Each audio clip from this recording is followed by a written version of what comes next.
كيف كان يوم عرفات في حياتك؟ أنا في اليوم ده بالذات أذكر حصل معايا موقف جميل جدا. كان معايا طبعا مجموعة من الإخوة ربنا يحفظهم كنا بنحج مع بعض، فقلت لهم معلش في اليوم دوت رجاء سيبوني لوحدي.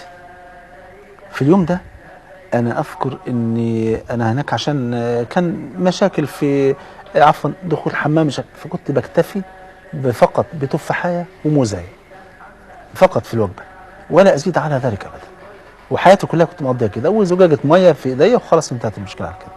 ففي اليوم ده كنت فعلا جعت جدا، كان بقالي كام يوم على الوضع ده كده، فجعت جدا جدا وما عنديش وقت، معايا فلوس في جيبي قد كده لكن ما عنديش وقت اروح ادور على اكل ولا ادور على اي حاجه. فقعدت في المكان دوت فوجدت اتوبيس، كان الاتوبيس ده كان بعثه مغربيه وكان السواق بتاعها مصري، فالشمس كانت محرقه بالنسبه لي جدا، فرحت جالس كده جنب عجلات الاتوبيس وجلست ادعو واستغفر واذكر ربنا واقرا قران وفي يوم عرفه.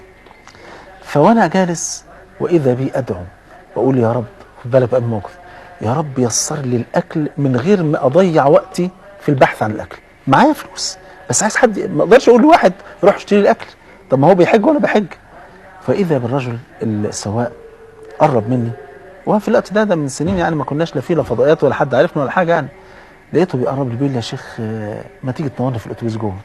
قلت له جزاكم الله خيرا. قال لي والله بس تعالى استريح جوه شويه وبعدين اطلع زي ما انت عايز. قلت له طيب. طلعت فوق كده يعني، فالراجل ربنا يبارك فيه قعدنا جوه، قعدت جوه في الاتوبيس لوحدي، واذا به ياتي الي بوجبه ساخنه ما شاء الله مما طاب ومما لذ، مما لذ وطاب. فقلت سبحان الله.